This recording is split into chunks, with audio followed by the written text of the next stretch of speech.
Isang tendera ng isda. Basa, amoy dagat, hawak-hawak ang lalaking nalunod ang siyang nagligtas sa binatang hindi niya alam ay bilyonaryo pala. Ngunit imbes na palakpakan, pinagmumura siya ng lahat. Bitawan mo siya! Dugyot! Baka malason siya sa pawis mong amoy bulok na isda. Hagikik pa ng isang babae. Isang hampas lupa na naglalaway sa pera? Yan ang magliligtas ng anak ng pinakamayamang angkan? Tumigil ang mundo. Sa gitna ng kahihiyan, dumagundong ang langit. 5 helicopters ang sabay-sabay na lumapag. Mga spotlight na diretsong tumutok kay Ariela. Ligtas ba siya? O mas lalo siyang ilulubog sa impyerno ng kayamanan at kapangyarihan? Kung bago ka pa lang sa channel neto, ibang kwento ni Ate Jane, istorya mo, ikwento ko. Huwag kalimutang pindutin ang notification bell at subscribe button.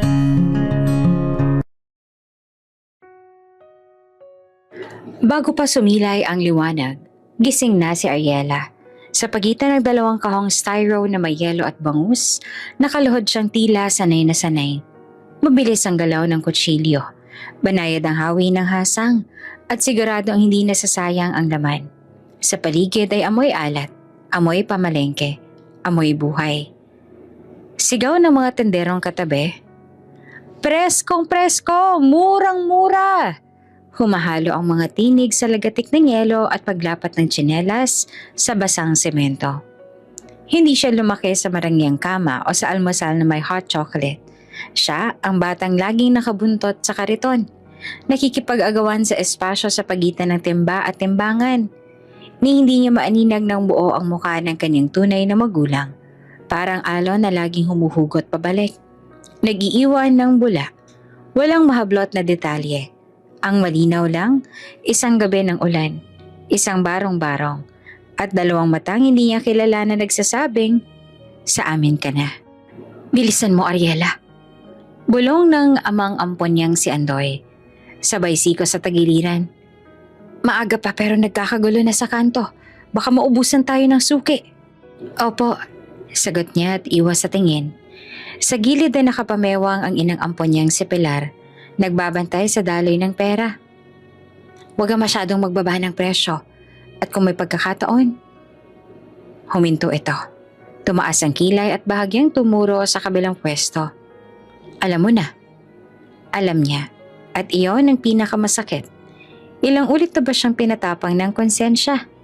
Ilang beses na bang ang tahimik na "hindi ako magnanakaw" ay nabaon sa takot at pagod? Minsan, hinihila niya ang isang pirasong galunggong sa ilalim ng trapal ng kapit pwesto. Mabilis, magaan, parang hangin lang. "Para sa atin to," wika ni Andoy pag-uwi, habang binibilang ang barya. "Kung hindi ka kikilos, magugutom tayo." Pero bawat kagat niya sa hapunan, may kasabay na pait. Sa isip niya, inuulit-ulit, "Hindi to habang buhay. Makakaalis din ako rito. Magiging malinis din ang pangalan ko." "Magandang umaga, Neng." Bati ng suking si Aling Minda. "May bitbit na bayong?" "Pahingi nga ng 3 bangos, yung bilasa. Biro lang. Yung pinaka-presko mo." Napangiti si Ariela. "Ate Minda, heto po. Malaman yan at pantayang hiwa ha. Libre ko na po ang kalamansi." "Hay, napakabait mo talaga." Kumurap si Aling Minda, tumingin sa paligid, at pinaba ang boses. "Balita ko kahapon na naman yung mga bantay sa kabilang pwesto. Naghihinala sa nawawalang isda. Mag-ingat ka, Neng." "Salamat po." Sagot niya at pinisil ang dila para wag pangunahan ng paliwanag ang sarili. Hindi lahat sa palengke ay mabait. Sa kanan naroon si Lolit at Bebang, magkakampi sa tingin. Palaging nakaabang sa maling hakbang ni Ariela. "Uy, ayan na si Ampon." Bulong ni Lolit na hindi naman talagang pabulong. "Baka mamaya mahulog ang paninda ko sa mesa, no?" "Bantayan mong pitaka mo," sagot pa ni Bebang. Tumawa ng malamig. "Baka pati yun mapresyohan." Wala nang bago kay Ariela. Pangkaraniwan ng pang-aasar, parang lamok, nakakainis. Pero kung sisipain mo lahat, hindi ka matatapos sa trabaho. Huminga siya ng malalim. Nagpatuloy sa paghiwa at sa bawat tapas. Kinakalma ang tip-tip. May batang dumaan. Mga 7 taong gulang. Nakalugay ang buhok. May dumi ang tuhod. Nakatingin ito sa isda. Parang may sariling kwento sa mata.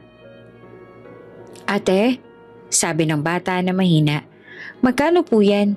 Yung pinakamaliit po kahit ulo lang. Bumaba ang tingin ni Ariela sa lalagyan ng pinagtabasang ulot buntot. Ilan ba kayo sa bahay? 4 po, si mama, si kuya, ako at si bunso. Pinisil ng bata ang laylayan ng sarili niyang damit. Dinukot ni Ariela ang ilang perasong ulot tadyang, tsaka siniksik sa maliit na supot. Libre na to, sabihin mo kay mama, pakuluan niyang matagal ha. Lagyan mo ng luya, mainit na sabaw para sa inyo yon. Nagnining ang mga mata ng bata. Salamat po ate. Hindi iyon man lang napansin ni na Andoy at Pilar. Masyado kasi silang abala sa pagbibilang at pagtingin sa kapit pwesto. Pero kay Ariela, ang maliit na ganoong desisyon na nagpapaalala na hindi pa patay ang konsensya niya. Na kahit tinutulak siyang lumapit at kumapit sa mali, may natitira pang puwang para sa tama. Hoy, Ariela! Si Pilar na naman. Mamaya, pag nag-alis ang tingin niyang si Bebang, ilipat mo yung 2 peraso niyang plapla sa ilalim ng trapal natin. Mabilis lang. Nay, napalunok siya. Baka mahuli tayo. Pag nahuli, ako bahala. Putol ni Pilar. Pag hindi mo ginawa, wag ka nang umuwi. Tumigas ang tiyan ni Ariela. Parang humigop ng malamig na hangin ng bituka. Hindi na bago ang bantang yan. Hanggang kailan nga ba? Tanong niya sa sarili. Hanggang kailan ba ako magpapagamit?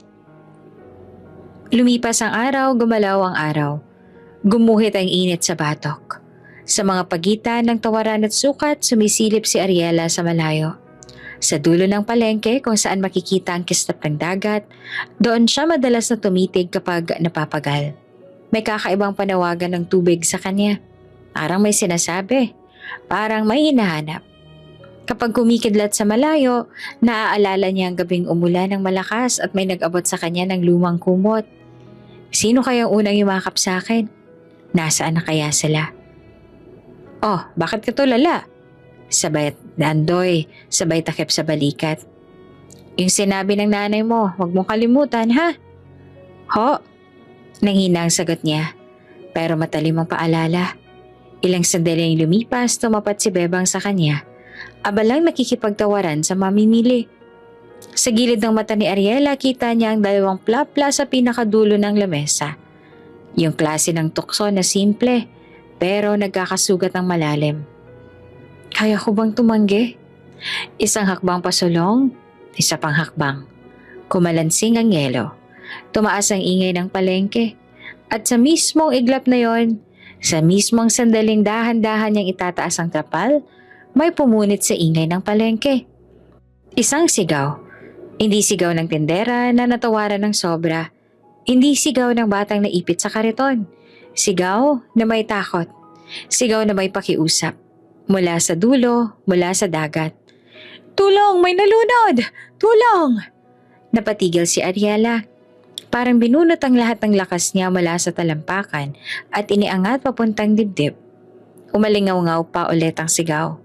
Ngayon ay mas maraming tao ang tumitigil. Napapatingin sa direksyon ng baybayin. Ang ilan humakbang pahatras. Nagkibit balikat. Ang iba, tumakbo pero nag-aalang ang huminto sa bunganga ng palengke. Tulong! May tao sa tubig! Nalaglag sa sahig ang maliit na kutsilyo ni Ariela. Kumaluskos sa semento at tuluyang dumula sa tubig yelo. Pinisil niya ang palad. Ramdam ang panginginig na hindi niya maipaliwanag. Sa isang iglap, naglaho ang lahat ng bulungan tungkol sa magnanakaw, sa presyo, sa trapal, at napalitan ng isang tanong. Sino ang lumukso sa tubig? Nandyan ka lang, utos na Pilar. Nakaramdam ng pag-alis ang tensyon ni Ariela. Hindi na natin trabaho yan. Huwag kang makigulo na, huwag kang makisali. Pero hindi na dinig ni Ariela ang boses. Ang naririnig niya ay hampas ng alon, malalakas na yabag, at panibagong sigaw na mas malakas, mas malapit. Parang tinatawag siya ng dagat mismo. Parang may pwersang humihila sa kanya palabas ng pwesto. Palayo sa kahon ng isda, papunta sa liwanag na kumikislap sa dulo ng kalsada. Humigop siya ng hangin. Pumikit sandali at sa pagdilat, tumakbo ang tingin niya sa kariton, sa dalawang plapla, sa malamig na mata ni Bebang at sa kumikislap na tubig sa malayo. Isang hakbang, 2, 3. Ahari! Sigaw ni Andoy pero naputol yun sa dagundong ng sigawan sa baybayin. Sa unang pagkakataon sa matagal na panahon, hindi takot ang humawak sa puso ni Ariela. Hindi boses ni Pilar o Andoy. Hindi bulong ng maling gawain. Tila tinawag siya ng mas malalim na bagay. Isang damdaming hindi niya kayang maipaliwanag. At habang bumibilis ang hakbang niya palabas ng palengke, lalong luminaw ang tinig mula sa dagat. Tulong! May nalulunod! Tulong! Huminto si Ariela sa bungad ng kalsadang papunta sa baybayin. Sa pagitan niya at ng dagat may usok ng ihawan. May halakhak ng mga tambay. May kabaong ng tanong sa dibdib niya. Tumingala siya sandali. May kalangitan na may bahid na abo. Hangin na may amoy alat na parang yakap. Isang ihip ng hangin, isang tibok ng puso. Saka niya narinig muli ng malinaw. Mas malapit, mas totoo. Tulong! At doon nagsimulang kumaripas ang kanyang mga paa. Nailigtas ni Ariela ang binata at halos mawalan ito ng hininga sa kanyang mga braso. Siya pala si Cyrion Estrevier, ang nag-iisang tagapagmana ng pinakamayamang angkan sa bansa. Sekreto siyang tumakas mula sa mga bodyguards dahil nais niyang maranasan kahit saglit lamang ang buhay ng isang normal na tao, malayo sa intriga at responsibilidad. Ngunit bago pa man makapagtanong si Ariela, yumanig ang himpapawid. 5 helicopters ang sabay-sabay na lumapag. Nakatutok ang spotlight sa kanila. Ngayon, magsisimula na ang unos. Humahabol pa ng hininga ni Ariela nang tuluyan niyang mahilang binata sa buhanginan. Basang-basa, nanginginig at halos mawala ng lakas. Pinilit niyang idein ang 2 palad sa dibdib nito. 1, 2, 3. Paulit-ulit niyang bulong. Sa 3 beses umubo na ang binata. Malalim, masakit, pero buhay.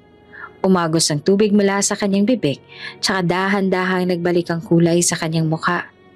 Napasinghap si Ariela. Salamat sa Diyos. Muli nitong iminulat ang mga mata. Saglit na nagtagpo ang kanilang mga tingin. Siya, isang simpleng tendera ng isda. Ito ang isang estrangherong halatang hindi sanay sa hirap. Maputi, makinis ang palad. Halatang hindi hinahawakan ng isda o yelo kahit kailan. Sino kaya siya? Tanong ni Ariela sa sarili. Ngunit sa loob ng binata, nagsisiksikan ang mga alaala ng nakaraang oras. Nakahanap ako ng butas sa likod ng hotel. Isang tricycle lang ang katapat. Tumakas ako sa kanila, sa mga mata sa mga gwardya. Para lang maranasan sana ang hangin, ang dagat, ang buhay na walang nakaalalay. Isang matamis na kalayaan na ilang minuto lang ay tinagal. Hanggang sa nalunod siya. At ngayon, nakatingin siya sa isang babae na hindi niya kilala. Ngunit nagligtas sa kanya sa halip na umiwas. Gusto niyang magpasalamat, pero nananatili ang mga salita sa loob. Sa paligid may iilang pumalakpak, ngunit mas malakas ang pang-uuyam. Bitawan mo siya! Dugyot, baka malason pa sa pawis mo. Nakakahiya, tendera ng isda, hawak ang anak ng mayaman. Pinili na lang ni Ariela na hindi makinig. Mas mahalagang hininga ng binata kaysa sa mga dila ng tao. Hinawakan niya pa ang balikat nito. Sinigurong hindi ito maling lulubog sa kawalan. At doon, tumagundong ang langit. Una ay isang ugong na parang kulog. Sunod ay mas malakas pa na nagliparan ng mga dahon. Nag-ikot ang buhangin at sabay-sabay na nagsigawan ng mga tao. Helicopters? 5! Napatigil si Ariela at napakapit ng mas mahigpit sa estranghero. Mula sa kalangitan, bumaba ang 5 helicopters. Paikot-ikot na tila, nagsara ng isang higanting singsing sa himpapawid. Ang mga spotlight ay sabay-sabay na tumama sa kanila. Matingkad, matalim, walang tinatago. Ang mga mata ng lahat ay sa kanila nakatuon. Ang nalulunod na binata ngayon nasa kandungan ng isang tendera ng isda. Cyrion Estrevier! Dumagundong ang boses mula sa megaphone. Nanlaki ang mata ni Ariela. Estravier, ang pangalang naririnig lang niya sa balita. Nakikita sa mga gusali at bangko. Hindi siya makapaniwala. Ang binatang kanyang sinagip, siya palang nag-iisang tagapagmana ng pinakamayamang angkan sa bansa.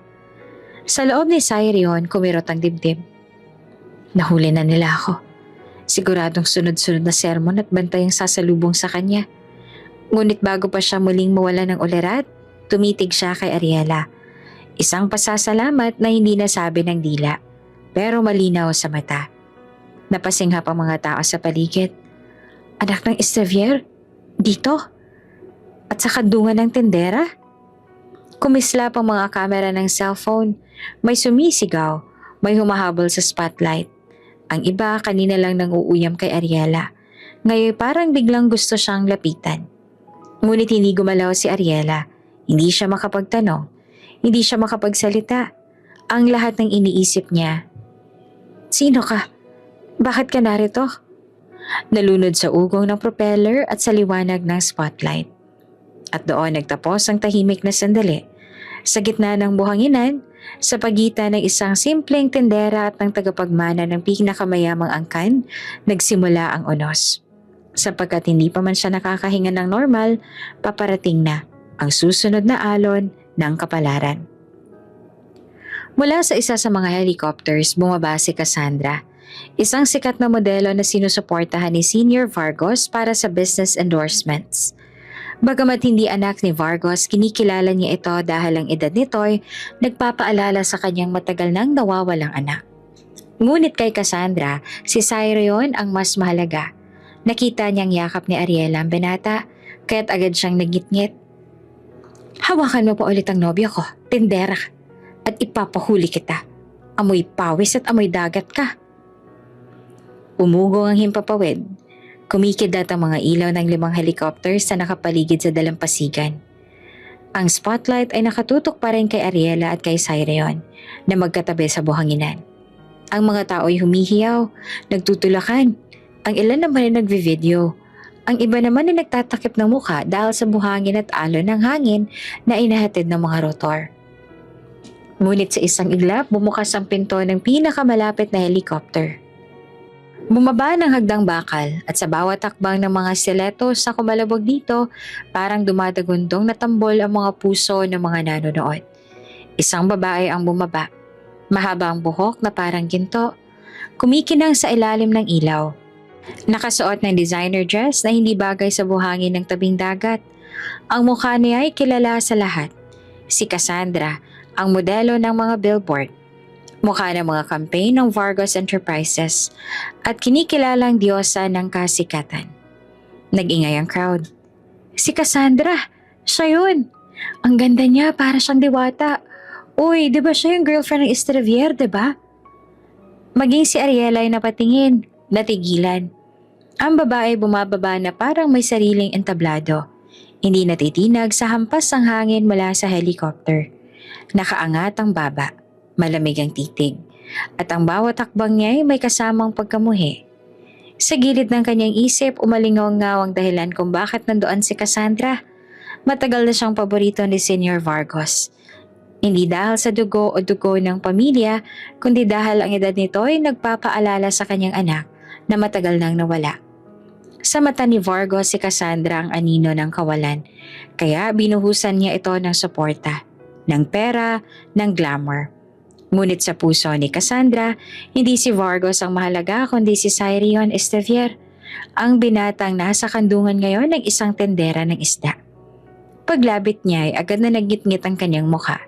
Nakita niya ang hawak ni Ariela kay Cyrion, parang selyo ng pag-aari na hindi niya matanggap.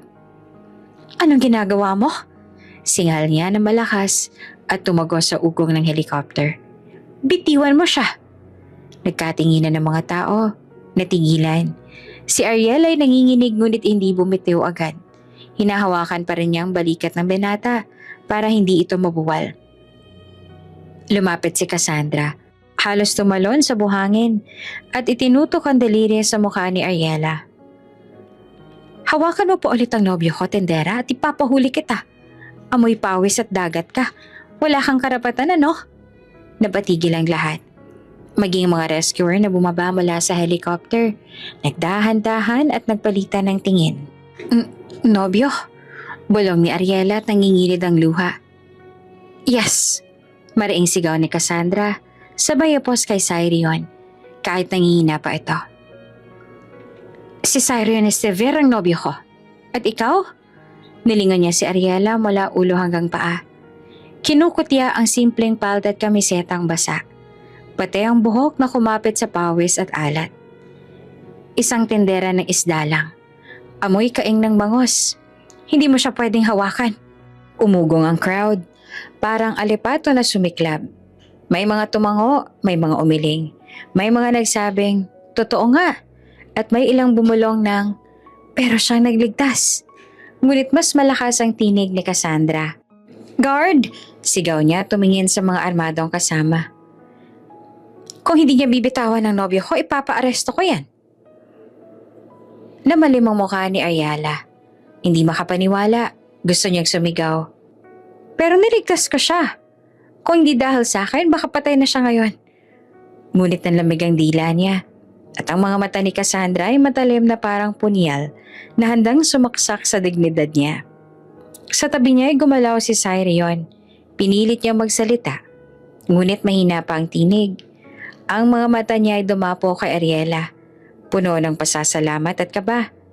Hindi pa siya makapagsalita ng malinaw. Ngunit isang mahinang, wait, ang kumawala. Ngunit hindi iyon pinansin ni Cassandra. Hinila niya ang braso ni Cyrion. Pinilit itayo habang sinusulyapan si Ariela na parang pinakamababang nilalang sa mundo. Umalis ka na rito. Bulong niya sa tenga ng dalaga. Malamig at mapanlait. Dahil kung hindi, sisiguraduhin kong wala ka ng puwang kahit sa palengke. Sa isang iglap na palunok si Ariela, nag-init ang pisngi at halos tumulo ang luha.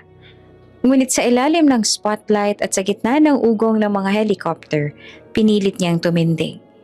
Hindi niya hinayaan na makita ni Cassandra ang kanyang panghihina. Buhay ang niligtas ko. Bulong niya sa loob, hindi pangalan.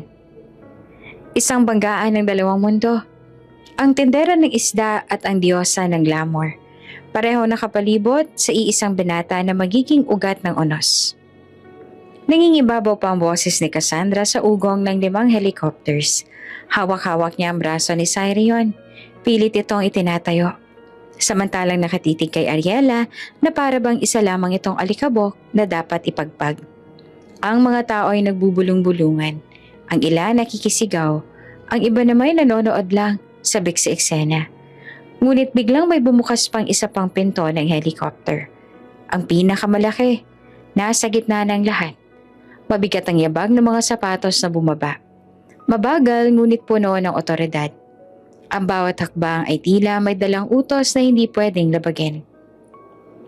At doon siya bumungad, si Doña Valeria Estevier, ang kilalang matriarka ng pinakamayapang angkan sa bansa. Nakaitim na damit na may balahibong puti sa balikat. Malapad ang sombrerong sumasalo sa liwanag ng spotlight.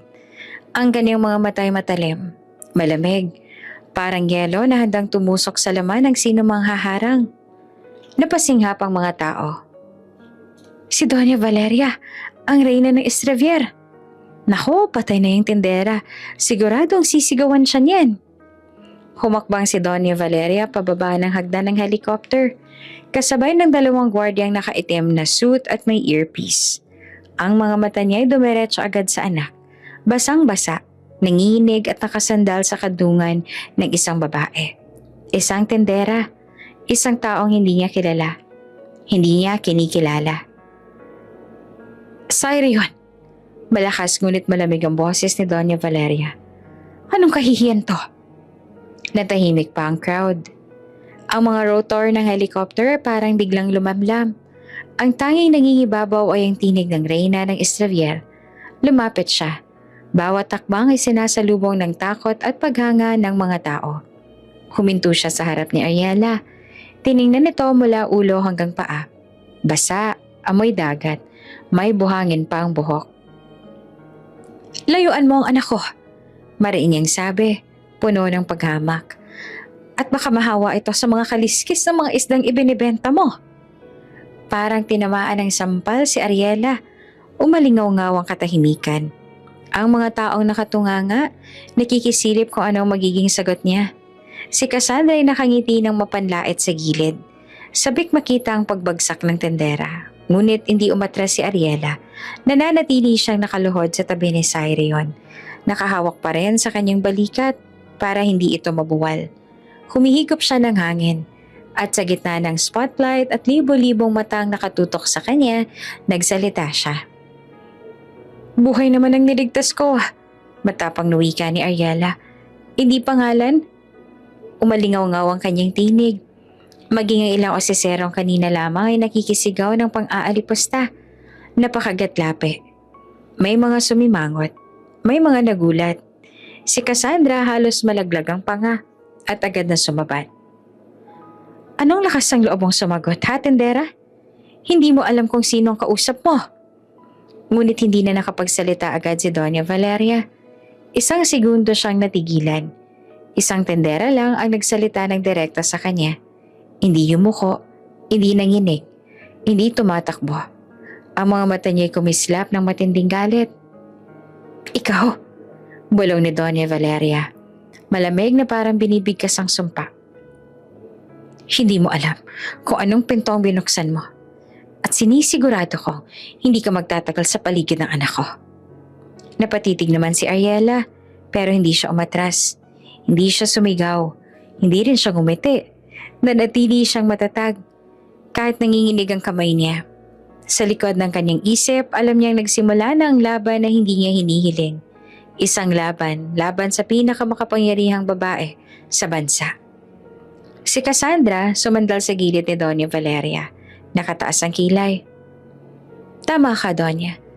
Isang ganitong babae, tendera ng isda. Wala siyang karapatang humawak kay Cyrion. Dapat paalisin siya ngayon din. Ang mga tao naman ay muling nagbulungan. Ang ilan ay kinagat ang labi. Ang iba naman ay naglabas ng cellphone para kuhanan ng video. Ang eksenang ito ay parang pelikula. Ang reyna ng Estrevier, ang sikat na modelo, at ang isang simpleng tendera ng isda na lumaban gamit ang tinig at tapang. At sa mismong gabing iyon sa dalampasigan na basang-basa ng alat at buhangin, nagtanim ng binhi ng puot sina Doña Valeria at Cassandra laban kay Ariela. Isang puot na hindi madaling mapapawi. Isang sugat na hahantong sa mas matinding digmaan sa mga darating na araw.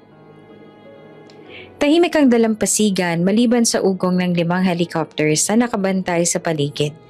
Nakatutok pa rin ang spotlight kay Ariela at kay Cyrion na ngayon unti-unti nang nakababawi ng lakas. Sa gilid ay nakatayo si Cassandra, kumakapit sa braso ng binata na para bang pinapakita sa lahat na siya lamang ang may karapatang nandoon. Sa likuran ni Doña Valeria ay nanlilisik ang mga mata. Malamig na malamig, tila naghahanda ng matalim na hatol. Ngunit bago pa makapagsalita ang reyna ng Estrevier, isang tinig ang nagpasabog ng katahimikan. Mahina sa una, ngunit mariin at matatag.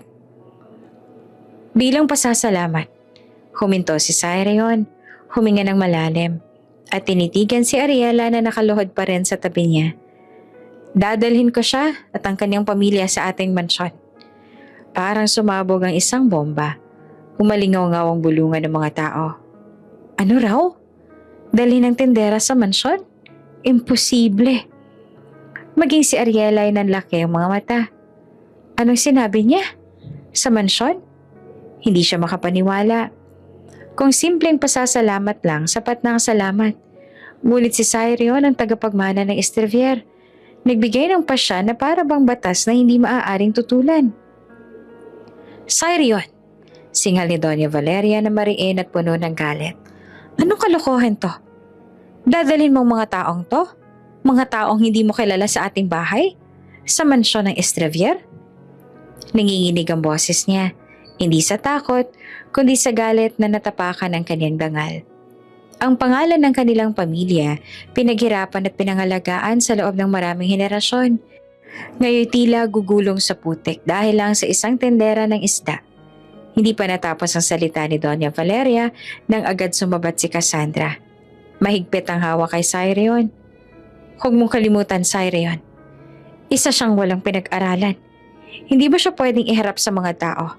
Lalo na sa lipunan kung saan ka nabibilang. Ang gawin mong pagpapasok sa kanya sa mansyon ay kahihiyan hindi lang para sa'yo, kundi para sa buong angkan mo. Umugong muli ang crowd. Ang iba'y pumapalakpak. Ang iba'y nangungutya kay Ariela. Parang hukom ang mga mata ng lahat. Nakatutok sa simpleng dalaga na ngayon ay nasa gitna ng pinakamalaking entablado ng kanyang buhay. Ngunit hindi natinag si Cyrion. Bagamat nanginginig pa ang kanyang katawan, itinuwid niya ang pagkakaupo at tumingin ng diretso kay Doña Valeria at Cassandra. Kung hindi dahil sa kanya, baka wala na ako ngayon. Mariin niyang sabi. Kaya walang halagang mansyon. Ang kayamanan, ang pangalan, kung wala ako. At siyang nagbalik ng buhay ko. Natahimik ang lahat. Ilang segundo, parang natigil ang hangin. Si Doña Valeria hindi siya makapaniwala. Ang kanyang anak na laging sumusunod sa kanyang kagustuhan, ngayon hayagang sumalungat sa kanya.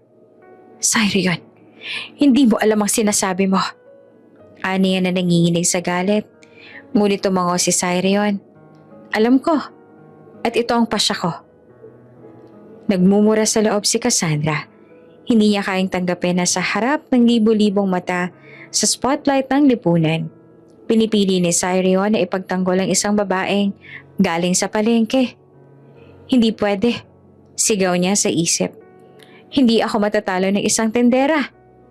Samantala si Ariela nananatiling tahimik. Hindi niya alam kung paano ang tatanggapin ng lahat. Mansyon, pasasalamat, o isang pasanin na magdadala sa kanya sa gulo na hindi niya matatakasan. Sa dibdib niya, humahalo ang kaba at takot. Ngunit higit doon, may apoy na dahan-dahang nagigising. Ang simpleng desisyon ni Cyrion, ang bitawan sa lahat ng tao ang salitang dadalhin siya sa ating mansyon, iyon ang nagsindi ng apoy ng hidwaan. Hidwaan sa pagitan ng ina at anak. Hidwaan sa pagitan ng kasintahan at ng isang tagapagligtas. At higit sa lahat, hidwaan ng dalawang mundo. Ang mundo ng karangyaan at ang mundo ng isang tendera ng isda. Sa gabing iyon, sa ilalim ng spotlight ng 5 helicopters at sa mga mata ng lahat, formal na nagsimula ang laban. Isang laban hindi lang para sa pangalan, kundi para sa puso.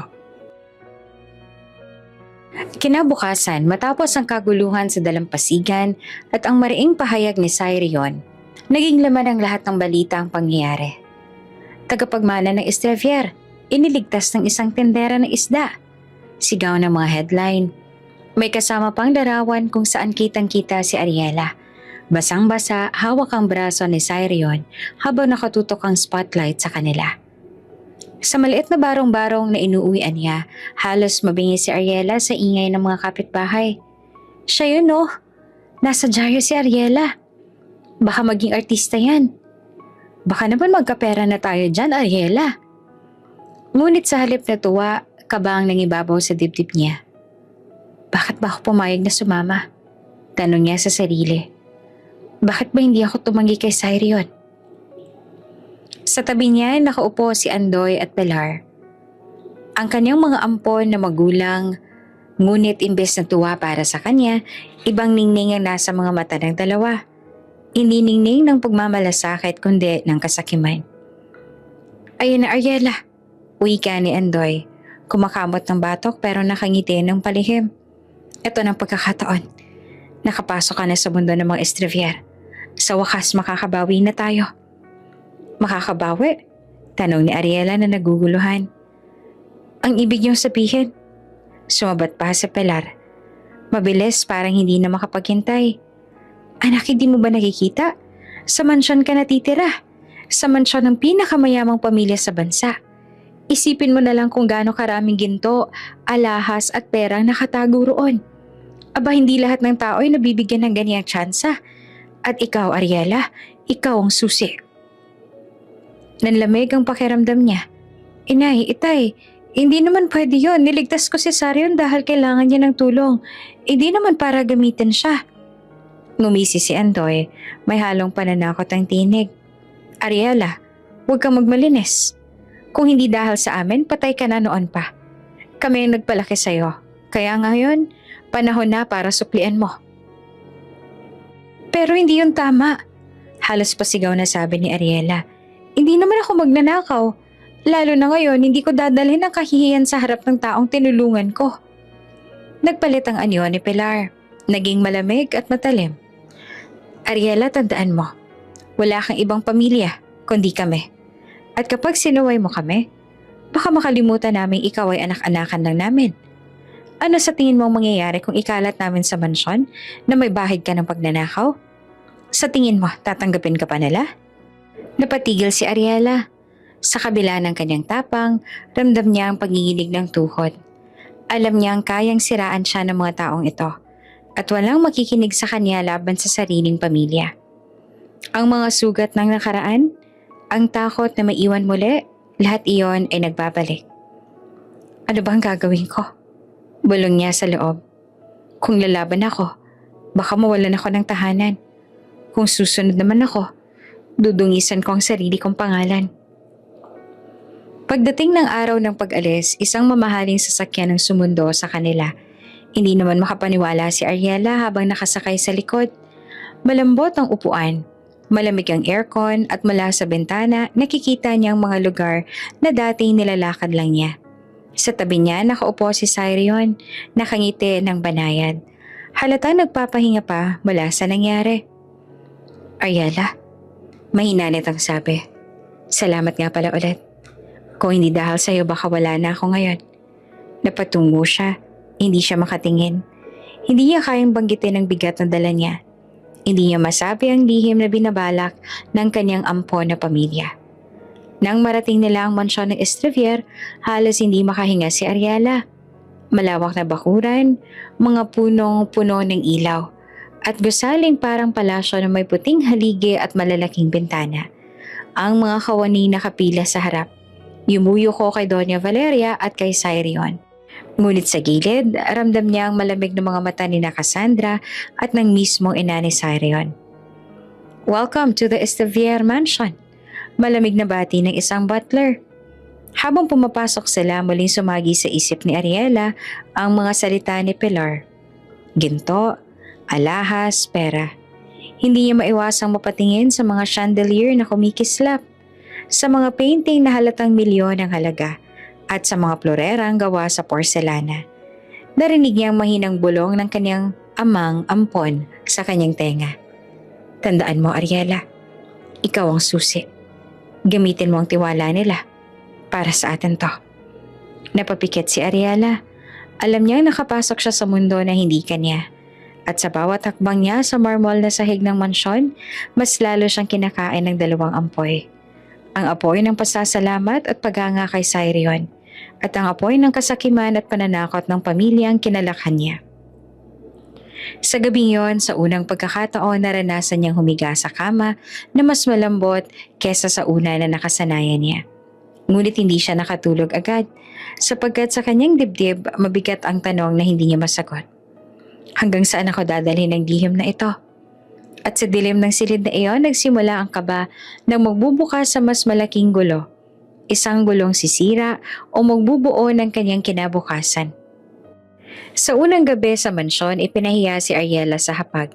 Hindi niya alam ang tamang gamit ng mga kutsara at tenedor, kaya pinagtawanan siya ni Cassandra. Ni tamang kutsara, hindi alam. Nakakahiya ka. Sabat ni Doña Valeria. Baka naman mamaya isuksok pa niya yan sa bulsa niya. Halos tumulo na ang luha ni Ariela, ngunit bago siya makaalis, narinig niya ang matatag na tinig ni Cyrion. Ang unang gabi ni Ariela sa mansyon ng Estravier ay parang panaginip na may kasamang bangungot. Pagpasok pa lang sa grand dining hall, halos mahulog na ang panga niya sa laki at karangyaan ng silid. Ang kisame ay puno ng chandeliers na kumikislap na parang mga bituin. Ang mahaba at makintab na lamesa ay napuno ng mamahaling porselana, kristal na baso at pilak na kubyertos na kumikislap sa ilalim ng ilaw. Sa isang banda ay nakapila ang mga waiter at maid. Tahimik na nakatingin, handang sumalo ng utos mula sa mga nakaupo sa hapag.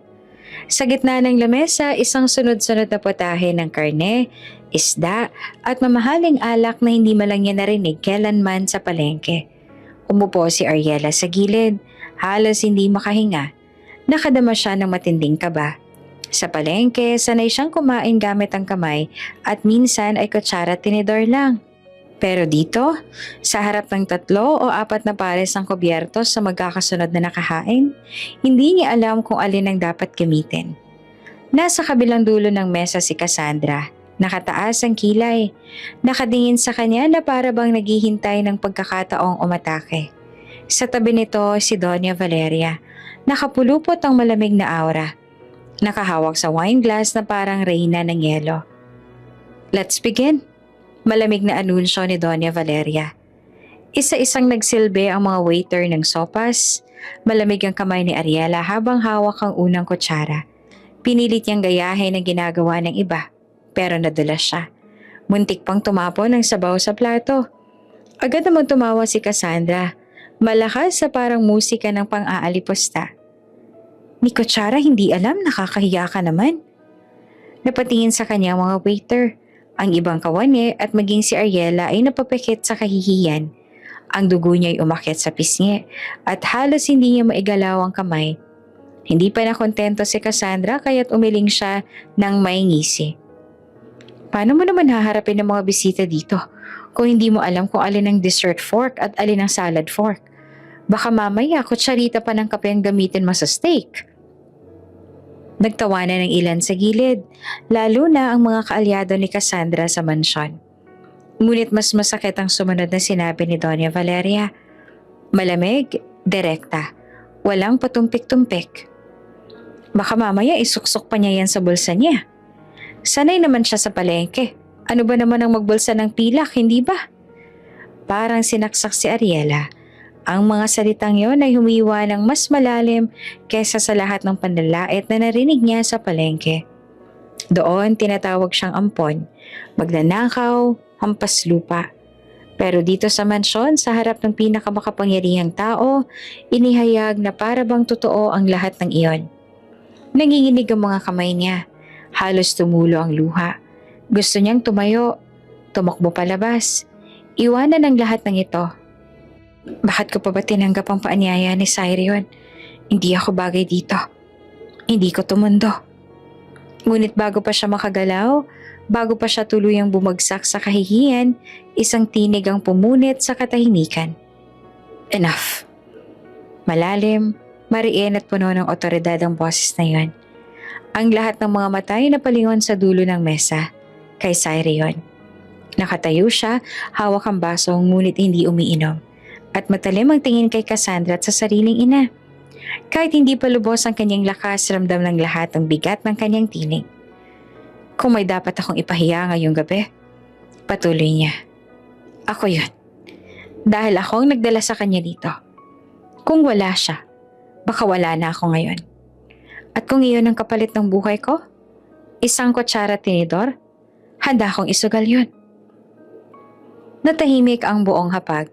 Si Cassandra, napanganga, hindi makapaniwala na sa harap ng lahat, ipagtatanggol ni Cyrion ang isang tindera ng isda laban sa kanya. Si Doña Valeria, nanlilisik ang mga mata, ngunit hindi makasagot agad. Si Ariela naman ay napahawak sa dibdib, para bang biglang nawala ang bigat na pumipiga sa kanyang hininga. Para bang sa unang pagkakataon mula nang pumasok siya sa mansyon, may tumayo para sa kanya. At sa gabing iyon, nagsimula ang mas matindi pang apoy. Hindi lang ng galit ng 2 babae laban sa kanya, kundi ng pag-uspo ng kakaibang lakas sa kanyang dibdib. Hindi pa man natatapos ang hapunan, malinaw na malinaw. Ito ang simula ng digmaan, hindi lamang sa lipunan, kundi sa puso. Pagkatapos ng tensyong hapunan, halos hindi na makatingin si Ariela sa mga mata ng mga tao sa mansyon. Ramdam pa rin niya ang init ng pumumula sa kanyang pisngi mula sa pangahamak ni Cassandra at Doña Valeria. Nang tumayo siya para magpaalam, mabilis siyang hinabol ng tinig na pumunit sa katahimikan ng silid. "Huwag kang aalis." Malakas, mariin at walang halong pag-aalinlangan ng boses na iyon. Lahat ng nasa hapag ay napalingon. Ang mga waiter natigilan, Si Cassandra napasapo sa dibdib. Si Doña Valeria muntik mabitawan ang hawak na wine glass. Nakatingin si Cyrion kay Ariela. Matalim at puno ng pakiusap ang mga mata. Kung aalis ka, aalis din ako. Napatigil si Ariela. Parang kumirot ang loob niya. Hindi niya inaasahan ng ganoong katapang na salita mula sa binatang halos ikamatay niya sa dagat.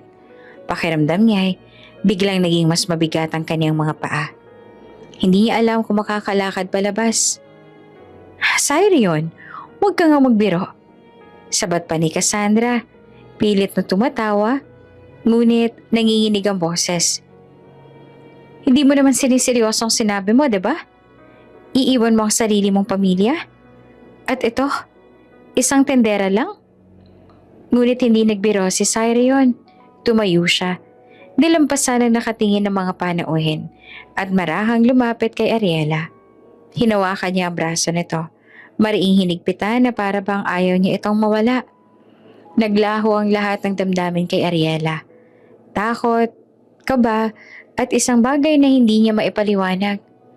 Paano kung lalo siyang kamuhian ng lahat dahil sa mga salitang binitiwan ni Cyrion? Paano kung isipin nila na ginagamit niya nga ang sitwasyon? Hindi ko naman ginusto to. Bulong ng isip niya. Bakit ba hindi nila makita na tumulong lang ako? Ngunit sa gitna ng takot, naramdaman din niya ang kakaibang init sa dibdib. May kung anong kapangyarihan sa tinig ni Cyrion na pumipilit sa kanya na manatili. Hindi niya alam kung awa, pasasalamat o isang damdamin na mas malalim pa. Cyrion, singhal ni Doña Valeria na malamig na parang yelo. Hindi mo alam ang mga pinagsasasabi mo. Ang desisyon mo ay nakasalalay sa pangalan ng pamilya. Hindi ka pwedeng basta-basta magpahayag ng ganyan sa harap ng lahat. Ngunit nanatiling nakatitig si Cyrion kay Ariela. Kung aalis siya ngayon, Mama, aalis din ako. Hindi ako makakapayag na mawala siya matapos niya akong iligtas. Nagbulungan ang lahat ng panauhin. Ang ilan ay napanganga. Ang iba'y napahawak sa kanilang bibig na parang nakapanood ng isang eksena sa pelikula. Si Cassandra nanginginig sa galit at halos sumabog ang kanyang dibdib sa inis. Ano ba meron sa kanya, Cyrion? Halos pasigaw niyang sabi. Isang tendera lang naman siya. Wala siyang pinag-aralan. Wala siyang lugar dito. Samantalang ako ang kasama mo sa lahat ng events. Ako ang pinakilala mo sa lipunan. Kaya ako ang nararapat na nasa tabi mo. Ngunit hindi siya pinansin ni Cyrion. Ang lahat ng atensyon niya ay na kay Ariela lang. Nanginginig ang kamay ng dalaga. Hindi niya alam kung dapat ba siyang umiti bilang pasasalamat o umalis na lang ng tuluyan. Gusto niyang magpaliwanag, ngunit natatakot siya. Baka mas lumala lang ang sitwasyon. At sa mismong sandaling iyon, narinig niya sa loob ng kanyang isip ang boses na matagal niya nang kilala. Hindi iyon boses ng kanyang puso, kundi ng mga taong nagpalaki sa kanya. Ang tinig ni Pilar, ang kanyang ampon na ina, malamig at paulit-ulit. Gamitin mo siya. Para sa atin to. Huwag mo sayangin ang pagkakataon. Ang isang salita lang ni Cyrion, kayamanan ng kapalit. Huwag kang tanga, Ariela. Gamitin mo. Parang kinuyom ang dibdib niya. Pinikit ang mga mata. Pilit na pinapaalis ang boses na iyon. Hindi ako magnanakaw. Hindi ako katulad nila. Ngunit paano kung tama sila? Paano kung ang pagtanggi niya ay magdulot ng kapahamakan, hindi lang sa kanya, kundi sa mga taong kinalakan niya? Sa likod ng lahat, naroon pa rin ang takot. Takot na baka ipahiya siya ng kanyang sariling pamilya. Takot na baka siraan siya ng mga ito kay Cyrion at sa buong mansyon. Huminga siya ng malalim. Pagmulat ng kanyang mata, nakita niya ang matinding pakiusap sa mga mata ni Cyrion. Mata na puno ng pasasalamat at tiwala. Hindi ko alam kung bakit mo ito ginagawa. Mahinang bulong ni Ariela. Halos siya lang nakakarinig. Pero hindi ko kayang basta-bastang tumalikod. Ngumiti si Cyrion. Mahina ngunit matatag. Salamat. Yan lang ang kailangan ko ngayon. Na manatili ka. Sa gilid ni Doña Valeria ay napailing. Malamig ang titig. at si Cassandra ay halos magliyab sa galit. At sa hapag na iyon, malinaw na nagsimula ang mas malalim na hidwaan. Hindi lang dahil sa kayamanan, kundi dahil sa isang puso na natutong pumili ng hindi inaasahan. At si Ariela, sa kabila ng takot at boses ng kanyang pamilya sa loob ng kanyang isipan, ay unti-unting nadadala ng isang damdamin na hindi niya pa lubusang maunawaan. Isang damdamin na maaaring magligtas o tuluyang magwasak sa kanya.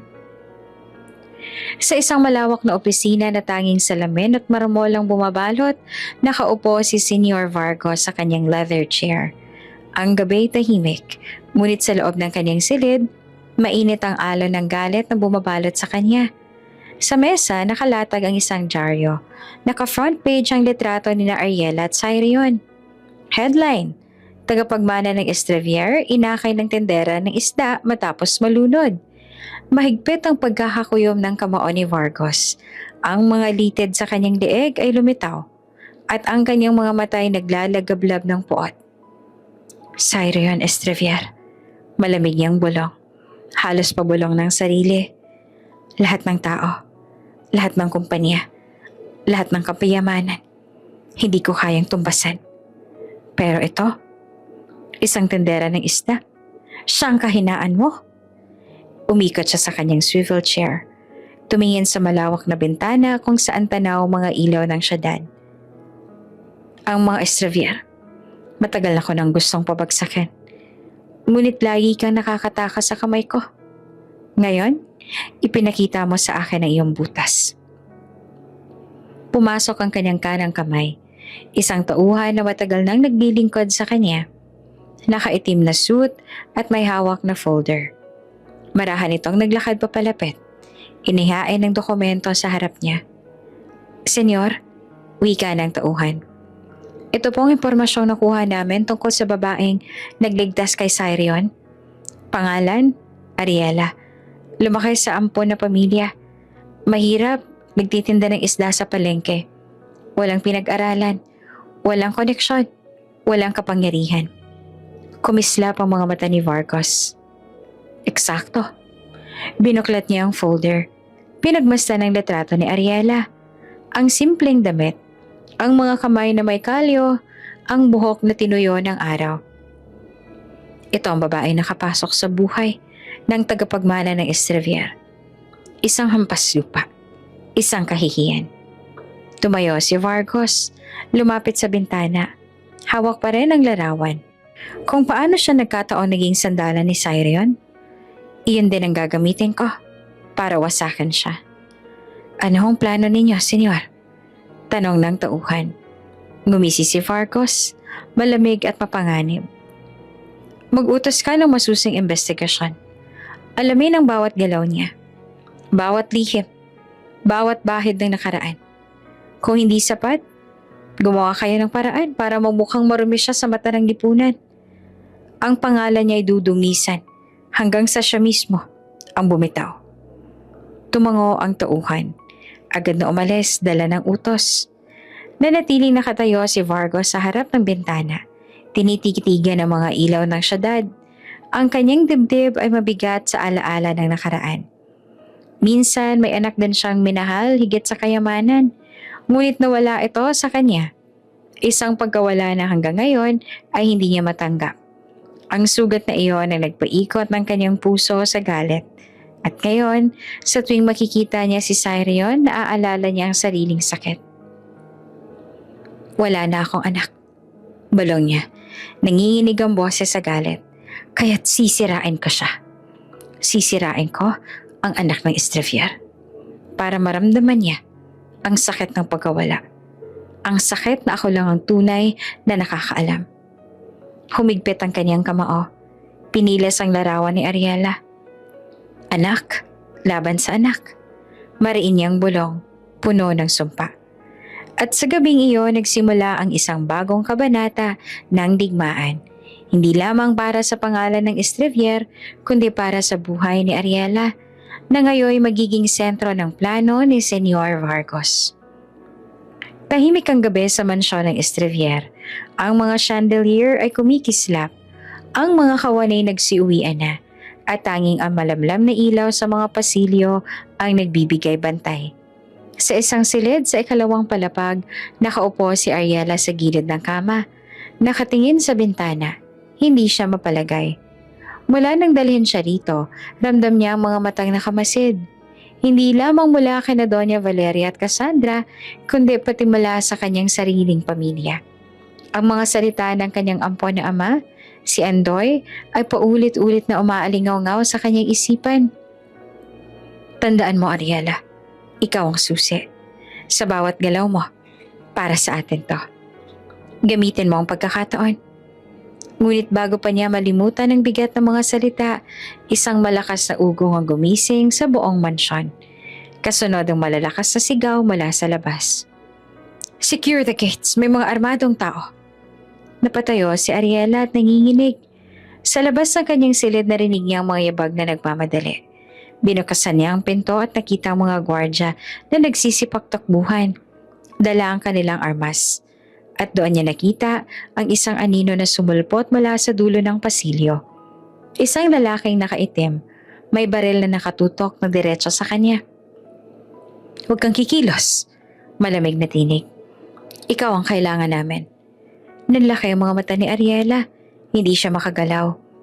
Ngunit bago pa siya tuluyang lapitan, isang pamilyar na tinig ang sumigaw mula sa likod. Ariela! Si Cyrion humahangos, dumating mula sa kabilang direksyon. Agad siyang tumakbo. Itinulak si Ariela palayo, tinakpan ng sariling katawan. Gusto kong makita kang mawalan, gaya ng pagkawala ko ng anak. Isang boses ang umalingaw-ngaw mula sa ibaba.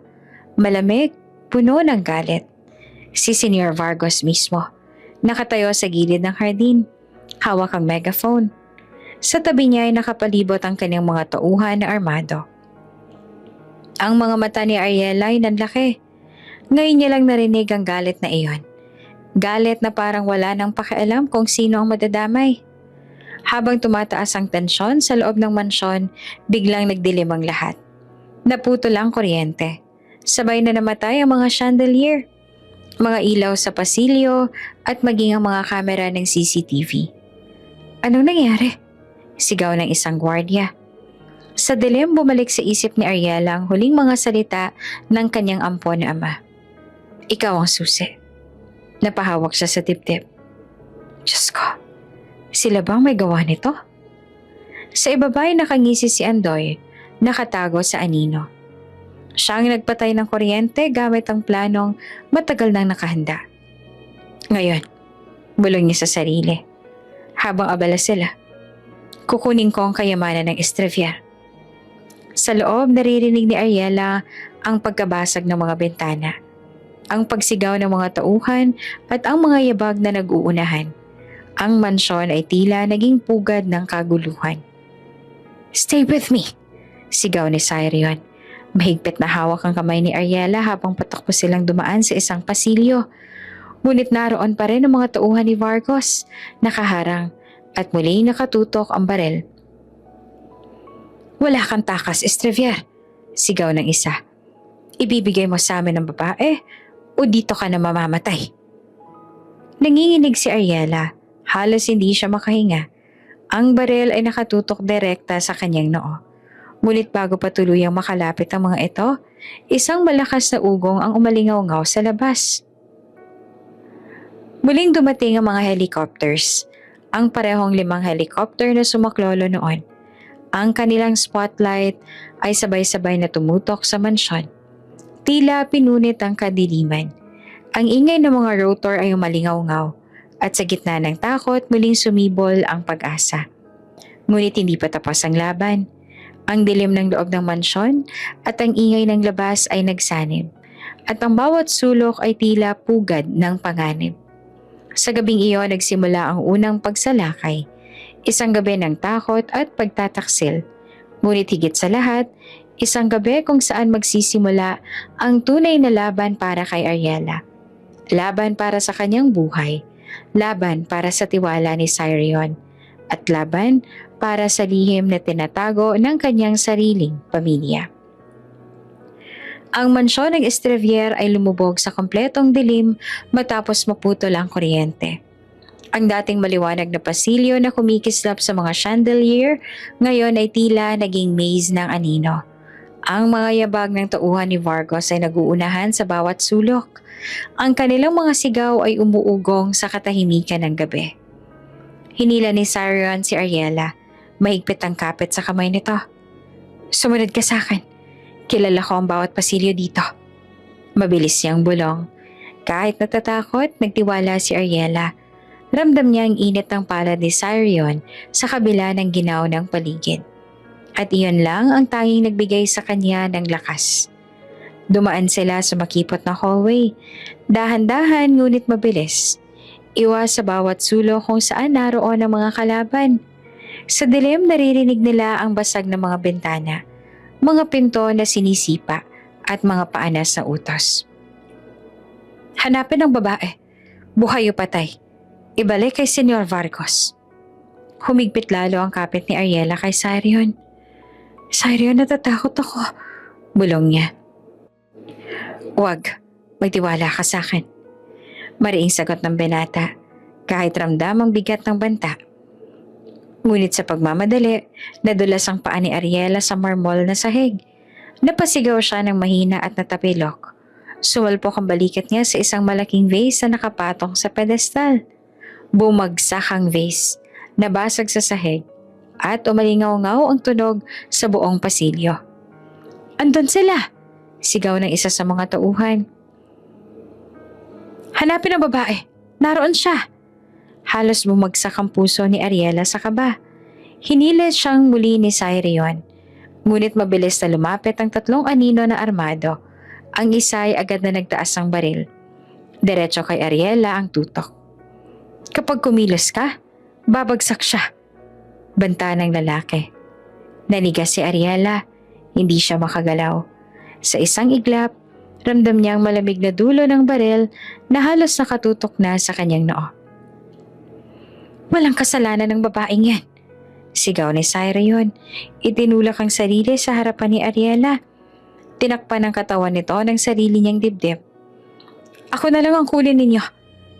Ako ang kapalit niya. Nagkatinginan ng mga tauhan. Nag-aatubili. Alam nilang malaking bagay ang buhay ng tagapagmana ng Estrevier. Ngunit malinaw ang utos ni Senyor Vargas. Ang babae ang target. Hindi pwede. Malamig na sagot ng isa. Itinulak palapit ang barel. Ang gusto ni Senyor, siya. Kung ganon, dadaan muna kayo sa akin. Mariing sagot ni Sirion. Nakahanda siyang magsakripisyo. Kahit pa nangihina ang katawan mula sa aksidente sa dagat. Nanginginig si Ariela. Ang mga matay puno ng luha.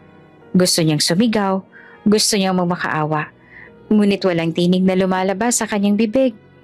Tanging pagtibok ng kanyang puso ang malakas sa loob ng kanyang tenga. At sa mismong sandaling iyon, isang malakas na ugong ang muling pumunit sa langit. Umalingaw-ngaw ang tunog ng 5 helicopters. Mula sa mga bintana at bubong, pumasok ang matinding liwanag ng kanilang spotlight. Tumagos sa dilim at tumutok sa mga pasilyo ng mansyon. Alpha Team, pasok! Sigaw ng isang boses mula sa radyo. Mabilis na bumaba ang mga lubid mula sa itaas. Isa-isang sumulpot ang mga armadong tauhan. Nakasuot ng tactical gear at may bitbit na barel na mas makapangyarihan pa kaysa sa hawak ng mga tauhan ni Vargas. Ang mga anino sa paligid ay biglang naglaho. Napalitan ng liwanag at tunog ng mga yabag na puno ng disiplina. Nagulat ang mga tauhan ni Vargas. Umatras! May reinforcement sila! Sigaw ng isa. Sa sobrang gulat, hindi agad nakapaputok ang nakatutok na baril kay Ariela. Sa halip, mabilis na pinaluhod ng isang tactical soldier ang lalaking armado gamit ang isang malakas na hampas ng baril. Clear the principal! Clear the girl! Sigaw ng commander. Hinila agad si Sirion at Ariela ng 2 sundalo. Itinago sila sa isang ligtas na sulok ng hallway. Ramdam ni Ariela ang hingal ni Sirion, ngunit hindi ito binitiwan ng kamay niya kahit isang saglit. Safe na kayo, sir. Sabi ng isa sa mga rescuer. Dali na natin sila palabas. Ngunit sa gitna ng liwanag, naroon pa rin ang takot sa puso ni Ariela. Ang dilim ay hindi pa rin ganap na nawawala sapagkat alam niyang kahit na iligtas sila ng mga helicopter, hindi pa tapos ang laban. Si Senyor Vargos ay naroon pa rin at ang kanyang anino ay patuloy na nakapalibot sa kanila. Ang gabing iyon ang tinawag nilang itim na gabi. Isang gabi ng takot, pagtataksil at pag-asa. Isang gabi na muling nagpatibay sa ugnayan ni na Ariela at Cyrion. Ngunit nagbukas din ang mas mabigat na digmaan na paparating. Nang bumaba ang mga sundalo mula sa helicopters at tuluyang masupil ang mga tauhan ni Senyor Vargos, lumuwag ang hangin sa loob ng mansyon. Ang dating itim na dilim ng pasilyo ay nabahira ng puting liwanag mula sa mga spotlight at ang mga ingay ng putukan at sigawan ay unti-unting napalitan ng tinig ng mga rescuer na nag-aayos ng paligid. Clear na ang East Wing, sigaw ng isa. Ligtas na ang principal, dagdag ng isa pa. Hinila ng mga sundalo si Ariela papalayo sa gitna ng kaguluhan. Nanginginig pa ang kanyang katawan at halos hindi siya makapaniwala na nakaligtas siya sa baril na halos pumutok na kanina. Kasabay niyang sinamahan si Cyrion na may sugat sa braso at gasgas sa pisngi. Ngunit nakatayo pa rin. Pilit na ipinapakita ang kanyang lakas. Ariela, mahinang tawag ni Cyrion. Hawak ang kamay niya kahit nadadala ng sandalo. Ayos ka lang ba? Tumango si Ariela, ngunit hindi niya masabi ang totoo. Hindi siya ayos. Sa kanyang dibdib may mabigat na pangamba na hindi niya maalis. Sapagkat alam niya, may isang lihim na siya lamang ang nakakaalam. At iyon ang partisipasyon ng kanyang ampon na pamilya. Habang nakatutok ang lahat sa pagsalakay ng mga tauhan ni Vargos, habang nakikipaglaban ng mga gwardya at sundalo sa loob ng mansyon, may isang mas tahimik na operasyon na naganap. Si Andoy at Pilar, kasama ang ilan nilang kasabwat ay ginamit ang pagkakataon upang makapasok sa treasury room ng mansyon. Isang silid na bihirang buksan at mahigpit ang seguridad. Ngunit ngayong patay ang kuryente at hindi gumagana ang CCTV, nagawa nilang buksan ang mga cabinet at lagyan ng mga alahas at pera. Mabilis, malinis at halos walang iniwan na bakas. Nang matapos ang kaguluhan, napansin ng mga tauhan ng Estrevier na may nawawala. Mga alahas, pera at ilang mahalagang dokumento. Ang unang napagbintangan ang kampo ni Senyor Vargos. Hindi sila umatras lang para patayin si Ariela. Mariing sabi ng mga gwardya, ginamit nilang pagkakataon para magnakaw. Kumalat agad ang akusasyon at sa loob ng ilang oras maging ang media na nagmamatsyag sa labas ay nagsimulang magulat. Sinalakay ni Senyor Vargos ang mansyon ng Estrevier, hindi lamang para patayin ng tagapagmana kundi pati nakawin ang kayamanan. Ngunit si Ariela nananatiling tahimik sapagkat sa kaibuturan ng kanyang puso, alam niya ang katotohanan. Alam niyang hindi lamang si Vargos ang may pakana. Ang kanyang ampon na pamilya ang mga taong kinalakan niya, sila ang tunay na nakinabang sa dilim ng gabing iyon. Habang nakaupo siya sa isang sulok ng silid, nanginginig ang mga kamay. Hindi niya mapigilan ang mga luhang unti-unting tumulo. Kasalanan ko to. Kung hindi sana ako sumama, hindi sila makakapasok. Ako ang pintuan na binuksan nila. Lumapit si Cyrion. Sugatan ngunit hindi ininda ang sarili. Marahan niyang pinunasan ang luha ni Ariela gamit ang daliri. Wala kang kasalanan. Hindi mo kasalanan ang kaguluhang ito. Mahinang sabi niya. Kung may mananagot, si Vargos yon at hindi ikaw. Ngunit hindi iyon kayang paniwalaan ni Ariela. Sa bawat pintig ng puso niya, paulit-ulit niyang naririnig ang boses ni Andoy at Pilar. Ikaw ang susi. Para sa atin ito. Hindi niya kayang sikmurain ang bigat ng katotohanan. Hindi niya kayang makita si Cyrion na patuloy na nagtitiwala sa kanya, habang sa likod naman ng lahat, siya mismo ang naging tulay ng pagnanakaw. Kaya isang desisyon ang kanyang ginawa. Kinagabihan habang abala ang lahat sa pagbibilang ng nawawalang kayamanan at paghahanda ng media statement ng pamilya Estrevier, dahan-dahan lumabas si Ariela sa kanyang silid. Tahimik siyang naglakad sa pasilyo. Iwas sa mga bantay at pinagtaas ang hagdan pababa. Bago siya makalabas ng pinto, muli niyang nilingon ang mansyon. Ang mga ilaw ay muling bumalik at ang buong bahay ay muling nagningning sa karangyaan. Ngunit para sa kanya, isa itong kulungan ng kasalanan at alaala ng kahihiyan. Patawad, Cyrion. Mahina niyang bulong. Pero hindi ako bagay dito. Ayoko madamay ka pa. At tuluyan siyang naglakad palayo, dala ang bigat ng kasalanan. Ang takot na baka lumabas ang katotohanan.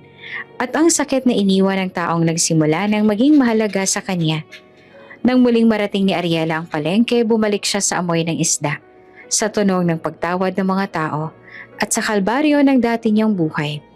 Ngunit ngayon mas mabigat na ang lahat, sapagkat dala niya na hindi lamang ang kahirapan, kundi pati ang konsensya ng isang lihim na maaari niyang ikapahamak.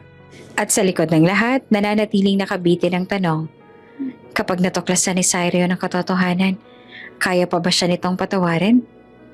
Muling bumalik si Ariela sa palengke, dala ang bigat ng kahapon at ang takot na madamay pa si Cyrion sa mga lihim ng kanyang ampong pamilya. Ang ingay ng mga tinderang sumisigaw ng isda sa limang isda at ang amoy ng dagat ay pamilyar. Ngunit para sa kanya ngayon, tila ba mas mabigat iyong kulungan. Habang nakikipagtawaran siya sa isang mamimili, napansin niya ang bulungan ng mga tao. May ilan na nakatingin, may ilan na palihim na kumukuha ng litrato. Hindi niya ito pinansin. Sanay na siya sa mapanuring mata. Ngunit hindi niya inaasahan ang sumunod na pangyayari. Ariela, umalingaw-ngaw ang tinig na iyon sa buong palengke. Paglingon niya, bumungad ang figura ni Cyrion. Basang-basa ng pawis. Humahangos, ngunit diretsong hakbang papalapit sa kanya.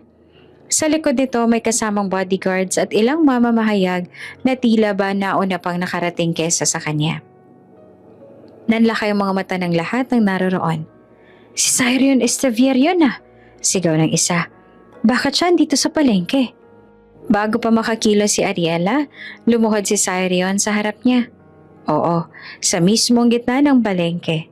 Sa harap ng mga tinderang nagbebenta ng tilapia at bangus. Sa harap ng mga batang naglalaro sa tabi ng kargador. At sa harap ng mga mata ng lahat. Bumalik ka, Ariela. Mariing pakiusap ni Cyrion habang nakahawak sa kanyang kamay. Ikaw ang kailangan ko. Hindi ang mansyon. Hindi ang pangalan. Hindi ang kayamanan. Ikaw. Parang natigilan ng buong palengke. Ang mga tindera ay napatigil sa pagsigaw. Ang mga mamimili ay hindi na nakipagtawaran at ang lahat ng mata ay nakatutok kay Ariela. Nangingilid ang luha sa kanyang mga mata. Gusto niyang sumagot, ngunit bago pa niya mabigkas ang kahit anong salita, isang malakas na sampal ang umalingaw-ngaw. Nanlaki ang mata ng lahat. Si Cassandra ay nakatayo sa harap, pulang-pulang muka, sa galit. Hawak niya ang mamahaling handbag. At sa tingin pa lang ay alam na ng lahat na hindi siya naroon para makipag-usap ng mahinahon. Walang hiya ka, sigaw ni Cassandra habang hawak-hawak ang braso ni Ariela. Ginamit mo lang si Cyrion para makaakyat sa lipunan. Hindi ka dapat humarap sa kanya. Isa ka lang tindera. Hinila niya ang damit ni Ariela at bago pa makapigil ang iba, napunit ang laylayan ng kanyang damit. Nahantad ang kanyang lieg. At doon sa liwanag ng araw lumitaw ang isang malinaw na marka, isang birthmark, hugis buwan na kulay mapulang kayumanggi na nakaukit mula pagkabata pa. Napaawang ang bibig ng mga tao. May birthmark siya, bulong ng isa. Parang pamilyar, dagdag pa ng iba. Mabilis na naglabas ang cellphone ng isang mamimili. Kinuhanan ng video ang buong eksena. Mula sa paglapit ni Cyrion hanggang sa pagsampal at pagpunit ni Cassandra hanggang sa paglantad ng birthmark ni Ariela. At bago pa matapos ang araw, kumalat na ito online. Hashtag, tindera tagapagmana. Hashtag, birthmark ng babae. Dalawang trending topic. Sa loob ng kanyang opisina pinapanood ni Senior Vargos ang video. Napatigil siya. Nagningning ang mga kamay habang nakatitig sa screen ng tablet. Ang birthmark na iyon, hindi siya maaaring magkamali. Iyon ang parehong marka na nasa lieg ng kanyang anak na nawala noon pa man. Parang biglang tumigil ang kanyang mundo. Sa lahat ng taon ng kanyang paghahanap, sa lahat ng sakit ng pagkawala. Ngayon lang muling bumalik ang alaala ng anak na iniyakan niya sa gabi. Anak ko, bulong niya at halos maiyak ngunit nagpipigil. Ngunit agad din pumasok ang galit sa kanyang dibdib. Hindi siya basta-basta maniniwala. Kailangan niya ng patunay. Tinawag niya ang kanyang pribadong investigador, isang lalaking nakaitim na coat na lagi nakatago sa anino. Kunin mo ang DNA niya ng palihim. Mariing utos ni Vargas. Hindi ako titigil hanggang hindi ko alam ang katotohanan. Kung siya nga, babaliktad ang lahat. Tumango ang lalaki, agad na umalis dala ang utos.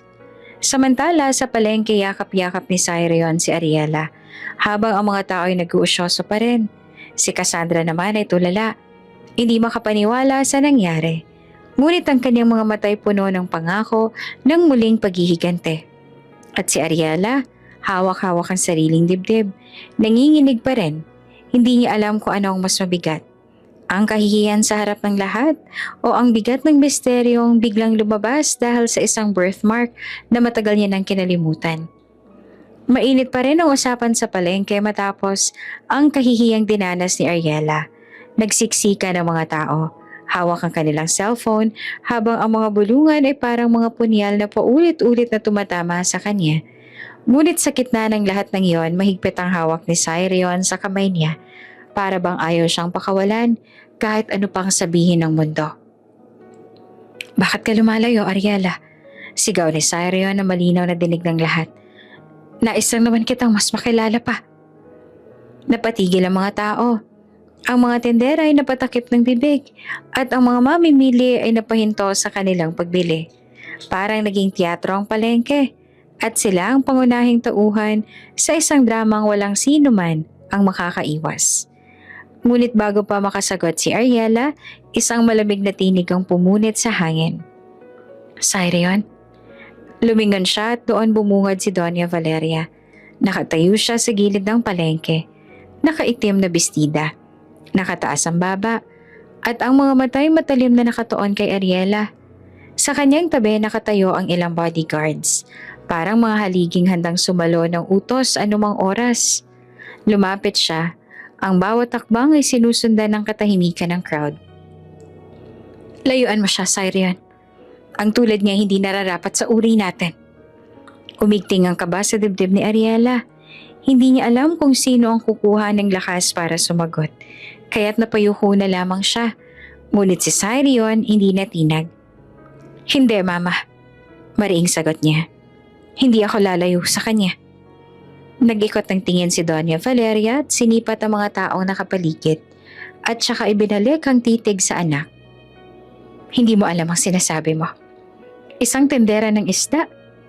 Hahayaan mo bang sirain ng isang gaya niyang pangalan ng Estrevier? Ngunit hindi na napigilan ni Cyrion ang bugso ng damdamin. Tumayo siya sa gitna ng palengke. Hinila si Ariela palapit. At doon siya nagsimulang magsalita. Hindi lamang sa ina, kundi sa lahat ng tao na nakikinig. Alam mo ba kung bakit ako nahulog sa kanya? Tanong niya na malakas, malinaw at puno ng damdamin. Tahimik ang lahat. Minsan noong kabataan ko, patuloy niya, naglayas ako. Pagod na ako sa mga utos, sa presyon, sa pangalan ng Estrevier. Gusto kong maranasan ang buhay ng isang ordinaryong tao, kahit isang araw lang. Ngunit sa kalye, wala akong pera, wala akong makain, at muntik na akong mawalan ng malay dahil sa gutom. Napasapong mga tao, nakikinig ang buong atensyon. At doon, ngumiti siya kay Ariela, puno ng alaala. May isang batang tendera ng isda. Nilapitan niya ako. Inabutan ng libreng isda at sabay sabi, "Maswerte ka, kilala mo ang magulang ko. Samantalang ako, ampon lang." Nalaki ang mga mata ni Ariela. Hindi niya akalaing naaalala pa iyon ni Cyrion. Isang simpleng sandali sa kanyang murang edad. Isang gabing halos wala siyang kita, ngunit pinili pa rin niyang tumulong sa isang estranghero. At doon ko nadama, patuloy pa ni Cyrion, na kahit gaano ako kapigo bilang anak ng isang makapangyarihang pamilya, na maswerte pa rin ako. Dahil may pamilya akong babalikan. At siya, si Ariela, siyang nagpapaalala sa akin nun. Humigpit ang hawak niya sa kamay ni Ariela, sabay lingon kay Doña Valeria. Doon ako nahulog. Siya ang unang babaeng nagbigay sa akin ng pag-asa. Siya ang dahilan kung bakit ako bumalik sa pamilya natin noon. At ngayon, siya rin ang dahilan kung bakit nalaban ako muli. Kahit ikaw pang humadlang, Mama. Umalingaw-ngaw ang bulungan ng mga tao. May mga napangiti, may mga kinilabutan, at may ilang palihim na napaluha. Si Doña Valeria ay hindi makapaniwala. Ang anak niyang laging sumusunod sa kanya ngayon hayagang sumasalungat. At sa harapan ng napakaraming tao, ang malamig niyang titig ay naging apoy ng galit. Ngunit walang lumabas sa salita. Si Cassandra na nakatayo sa gilid ay halos malaglag ang panga. Hindi niya akalain na mismong si Cyrion ang magbubunyag ng ganoong kwento. At ang kwento pa ay naglalagay kay Ariela sa pedestal ng puso ng binata. At si Ariela, nanginginig, naluluha, ngunit sa unang pagkakataon, nakaramdam ng kakaibang lakas. Lakas na mula sa pag-amin ni Cyrion, mula sa alaala ng kanilang nakaraan, mula sa pag-ibig na pilit niyang iniwasan, ngunit ngayon ay hindi niya na maitatanggi. Sa gitna ng palengke, sa harap ng lahat, muling ipinaglaban ni Cyrion ang kanilang pagmamahalan. At sa sandaling iyon, nagsimulang mabura ang mga pangungutya sa paligid. Napalitan ng bulungan ng paghanga at tanong na, totoo kayang pag-ibig ang namamagitan sa kanila? Ngunit sa ilalim ng lahat ng iyon, alam nilang hindi pa tapos ang laban. Sapagkat ang mga salita ni Cyrion ay siyang lalong magpapagalit kay Doña Valeria at magtutula kay Cassandra sa sukdulang paghihigante. At higit sa lahat, ito rin ang magbubukas ng susunod na kabanata, ang masakit na katotohanan na magpapapagsa kay Cyrion. Mainit pa rin ang hangin ng palengke matapos ang mga salitang binitiwan ni Cyrion. Nakatayo siya sa gitna ng lahat. Hawak ang kamay ni Ariela at ipinahayag ang dahilan kung bakit siya nahulog dito. Ang mga tao ay bulong ng bulong. Ang ilan ay tila naiiyak at ang iba na may kinikilig na parang nanonood ng isang palabas. Ngunit bago pa man masundan ng isang pagsalita, biglang nanginig ang katawan ni Cyrion. Cyrion? Sigaw ni Ariela. Nang makita niyang pumuti ang labi ng binata, bumigat ang kanyang hininga. At sa isang iglap, tuluyan siyang bumagsak sa semento ng palengke. Napasigaw ang mga tao. Nawalan siya ng malay. Tumawag ng doktor. Lumuhod agad si Ariela. Niyakap ang ulo ni Cyrion at tinagot ang kanyang pisngi. Cyrion, gumising ka. Huwag mo akong iiwan. Nanginginig ang kanyang tinig. Nangilid ang luha sa kanyang mga mata. Mabilis na lumapit ang mga bodyguard at may sumigaw ng, ambulansya ngayon din! Habang nagkakugulo ay naroon si Cassandra. Sa halip na maawa siya ay natawa. Tingnan niyo. Ito ba ang lalaki nagmamakaawa para sa isang tendera? Ni hindi niya nga kayang panindigan ang pinili niya. Kahit katawan niya sumuko na.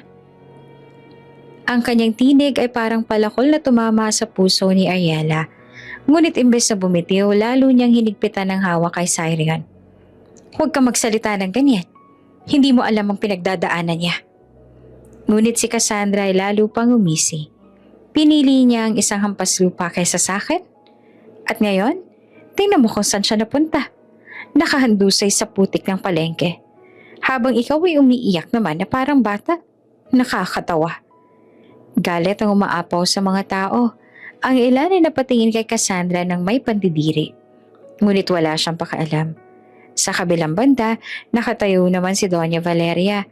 Kanina puno siya ng galit at puot kay Ariela. Ngunit sa nakikitang kahinaan ng kanyang anak, tila natunaw ang yelo sa kanyang puso. Cyrion? Bulong niya at hawak ang dibdib.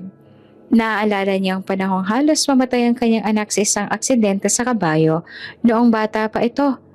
Naalala niya ang gabing ginugol niya sa pananalangin na huwag siyang iwan ng tadhana. At ngayon, naririto na naman siya. Nakahandusay, naghihingalo. Ngunit higit sa lahat, nakita niyang pagkakaiba. Noon, mag-isa siyang lumaban para sa kanyang anak. Ngayon, naroon si Ariela. Isang dalagang handang ipaglaban at yakapin si Cyrion sa kabila ng lahat ng panganib at kahihiyan. Hindi siya kalaban. Bulong ni Doña Valeria sa sarili. Siyang babaeng nagbigay ng pag-asa kay Cyrion, kahit noon pa man. Dumating ang ambulansya, isinakay si Cyrion sa stretcher, habang si Ariela ay hindi bumitiw sa kanyang kamay. Sasamahan kita, saan ka man dalhin? Aniya na nanginginig ang tinig. Habang umaandar ang ambulansya ay nakaupo si Doña Valeria sa tabi. Tahimik siyang nakatingin kay Ariela. At sa unang pagkakataon, hindi puot ang laman ng kanyang mga mata. Sa halip, isang pag-aalinlangan at pagkikilala na marahil ang tindera ng isda na ito ay may mas malaking papel sa buhay ng kanyang anak kesa sa inaasahan niya. Sa kanyang isip, malinaw ang mensahe. Si Ariela ang babae na hindi niya kailanman kayang bilhin o kontrolin. Ngunit siya rin ang tanging makakapagbigay ng lakas kay Cyrion na mabuhay. At sa gabing iyon, nagsimula ang pagbabago sa puso ng Reyna Estrevier. Tahimik ang loob sa ospital. Sa isang silid na puno ng ilaw at malamig na hangin, nakahiga si Cyrion. Maputla at mahina. Nakatabi sa kanyang kama si Ariela. Hawak ang kamay niya. Habang si Doña Valeria ay nakaupo naman sa isang gilid, hindi siya mapakali. Ang pinto ay biglang bumukas. Dumating ang isang pribadong investigador. Dala ang isang selyadong sobre. Lumapit ito kay Senyor Vargos, na naroon din sa silid. Mabigat ang bawat hakbang at ang lahat ng naroroon ay tila huminto ang hininga. Senyor, wika ng investigador. Iniabot ang sobre. Narito na po ang resulta ng DNA test. Dahan-dahan itong binuksan ni Vargos. Ang kanyang mga daliri nanginginig habang inuhugot ang papel. Sa bawat segundo, mas lalo pang bumigat ang atmosfera. Nang tuluyang mabasa ang nilalaman na papikit siya at ang mga matay na puno ng luha. Ariela, bulong niyang halos hindi makapaniwala. Ikaw nga ang anak ko. Nanlaki ang mga mata ni Ariela. Anak? Halos hindi siya makapagsalita. Parang tumigil ang mundo sa kanyang paligid. Tumango si Vargos. Nilapitan siya at hinawakan ang kanyang balikat. Ikaw ang matagal ko nang hinahanap. Noon pa man, kinuha ka sa akin. Dinukot ka ng pamilyang pinaniwalaan mong sayo'y nagpalaki ng may malasakit. Ngunit ang totoo, ginawa ka lang nilang kasangkapan. Ikaw ang nawawala kong anak. Nalaglag ang luha sa mga mata ni Ariela. Sa isang iglap, bumalik sa kanyang isipan ang lahat ng alaala ng kabataan niya. Ang hirap, ang pananakot, ang mga utos na magnakaw, ang paulit-ulit na paalala na wala siyang halaga kung hindi siya susunod. Lahat ng iyon ay biglang nagkaroon ng sagot. Hindi totoo. Nanginginig niyang wika. Ngunit sa kaloob-looban niya, ramdam niya ang bigat ng katotohanan. Lumapit si Vargos sa pinto at doon nagbigay ng hudyat sa mga tauhan niyang nakabuntot. Arestuhin sina Andoy at Pilar. Mariin niyang utos. Silang dumukot sa aking anak. Ngayon, panahon na para pagbayaran nila. Sa labas ng ospital, kitang-kita ni Ariela habang hinuhuli ng mga pulis ang kanyang ama't ina na umampon sa kanya. Si Andoy ay sumisigaw. Anak! Anak, huwag mo kaming pabayaan! Kami ang nagpalaki sa'yo. Habang si Pilar naman ay umiiyak. Pilit na dinadahilan na ginawa nila ang lahat para mabuhay. Ngunit sa puso ni Ariela, alam niyang wala ng saysay ang kanilang mga salita. Sila ang ugat ng lahat ng kanyang paghihirap. At ngayon, sila rin ang dahilan kung bakit naguguluhan ang kanyang pagkatao. Bumalik siya sa loob ng silid. Nanginginig pa rin. Doon ay muli niya nang silayan ang mukha ni Cyrion. Mahina ngunit nakangiti na para bang siya ang tanging rason kung bakit patuloy pa rin itong lumalaban. At doon, muling nagsalita si Vargos. Hindi ako titigil dito. Alam ko may sakit sa atay ang binatang to. At sa lahat ng ginawa mong kabutihan sa akin, Ariela, panahon na para bayaran kong pagkukulang ko bilang ama. Compatible ang dugo ko sa kanya. Magdodonate ako ng bahagi ng aking atay para kay Cyrion. Napatitig naman si Ariela sa kanya at hindi makapaniwala. Senyor, ibig kong sabihin, Papa, gagawin mo yun? Tumango si Vargos, puno ng determinasyon. Kung ito ang paraan para mabuhay ang lalaking mahal mo, gagawin ko. At higit sa lahat, ito rin ang paraan para mapawi ang kasalanan ko sa lahat ng taong nawala sa atin noon. Ngunit hindi agad pumayag si Doña Valeria. Hindi ko hahayaang basta na lang ipasok ang anak ko sa operasyon na galing sa isang taong matagal na naming kaaway. Nilingon niya si Vargos diretso sa mga mata. Kung ayaw mo, wala kang ibang opsyon. Ako lang ang tanging compatible. Ako lang ang makakapagligtas sa kanya. Tahimik naman si Doña Valeria. Nanginginig ang mga kamay. Ngunit nang makita niyang kahinaan ni Cyrion, ang anak na pinangarap niyang maging malakas at makapangyarihan, unti-unti siyang napaluha. Huwag mo akong pilitin, Mama. Mahina ngunit malinaw na bulong ni Cyrion mula sa kama. Kung siya lang ang tanging makakapagligtas sa akin, hayaan mo. At doon sa wakas, bumigay si Doña Valeria. Pumikit siya at napahawak sa dibdib. At sa tinig na puno ng sakit at pag-amin, binitiwan niya ang mga salitang hindi inaasahan ng lahat. Kung ito ang paraan para mabuhay ka, tatanggapin ko. Sa sandaling iyon, nabuksan ng bagong kabanata. Hindi lamang ng pagpapatawad kundi ng maling pagkabuo ng isang pamilya. Ngunit kasabay nito, nagsimula rin ang mas mabigat na pagsubok. Ang operasyon na magdidikta ng kapalaran ni Cyrion at ng lahat ng nagmamahal sa kanya. Tahimik ang silid ng ospital. Ang malamlam na liwanag mula sa lampshade ang tanging gabay ni Ariela habang nakaupo siya sa tabi ng kama ni Cyrion. Mahina pa rin ang tibok ng makina sa gilid at ang bawat beep ay parang tinig na nagpapaalala sa kanya kung gaanong kaliit ang pagitan ng buhay at kamatayan. Nakayuko siya. Hawak ang malamig na kamay ng binata at marahang bulong ang lumabas sa kanyang labi. Mahal kita, kahit ayaw ng lahat. Kahit ilang ulit pa nilang ipamukha na hindi tayo bagay, hindi ko hahayaang mawala ka. Tumulo ang luha sa kanyang pisngi. Sa mga araw na lumipas, nasaksihan niya ang lahat ng operasyon, ang pagdurugo at ang halos pagbitaw ni Cyrion. Ngunit ngayon, habang nakatitig siya rito, may kakaibang pag-asa na pumupuno sa kanyang dibdib. At sa gitna ng kanyang pag-iyak, gumalaw ang daliri ni Cyrion. Nanlaki ang mga mata ni Ariela. Cyrion? Dahan-dahan dumilat ang mga mata ng binata.